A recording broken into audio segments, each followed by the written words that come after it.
পালের উপর সাজানো সুন্দর ঘরবাড়ি, ঐতিহ্যবাহী গন্ডোলা আর চোখ জুড়ানো স্থাপত্য। ইতালির ভেনিস শহরটি বিশ্বজুড়ে ভ্রমণ পিয়াসী মানুষের কাছে এক পরম কাঙ্ক্ষিত গন্তব্য। প্রতি বছর কোটি কোটি পর্যটক এই শহরটির সৌন্দর্য উপভোগ করতে আসলেও ভেনিসের হৃদস্পন্দনে মিশে আছে হাজার হাজার প্রবাসী বাংলাদেশিদের কঠোর পরিশ্রম ও সাফল্য গাথা।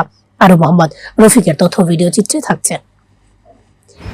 প্রিয় দর্শক, ইতালির উত্তরপ্রদেশ ভেনিস সিটি থেকে সকলকে স্বাগতম জানাচ্ছি। মোহাম্মদ রফিক রয়েছি আপনাদের সাথে। দেখানোর চেষ্টা করব চিকচাকময় এই নন্দনীয় যেই শহরটি ভেনিস সিটি দেখানোর চেষ্টা করব।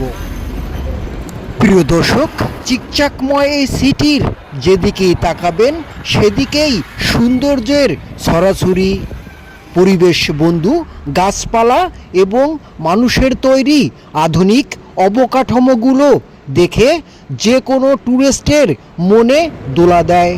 তাই তো প্রতিনিয়তই ট্যুরিস্টের ভিড় থাকে ইতালির ভেনিস সিটিতে। শহরটির মূল আকর্ষণ হচ্ছে একটি শহর পুরোটাই পানির উপরে ভাসমান। কিভাবে পানির উপরে একটি শহর শত শত বছর ধরে ভেসে আছে তাই দেখতে সারা পৃথিবীর ট্যুরিস্টের আগমন থাকে ভেনিস সিটিতে। প্রিয় দর্শক, এই সুন্দর সিটি ভেনিসেও বসবাস করে হাজার হাজার প্রবাসী বাংলাদেশি। বর্তমান ভেনিসে বসবাস করছেন প্রায় 30 থেকে 35 হাজার প্রবাসী বাংলাদেশি। এখানে সামাজিকমূলক বিভিন্ন সংগঠন সহ গড়েছে প্রেস ক্লাব। দক্ষতা সম্পন্ন সিনিয়র সাংবাদিকরা বিভিন্ন সামাজিক কাজে ভূমিকা রাখেন। ইতালির রাজধানী রোম, মিলান, নাপোলি সহ বড় বড় কয়েকটি শহরেই রয়েছে বাংলাদেশীয় সাংবাদিক সংগঠন press club.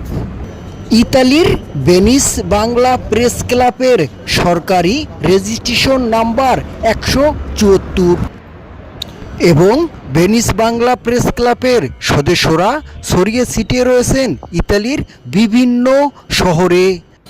Mohammad Rafiq, Bangla 52 TV, Venice, Italy.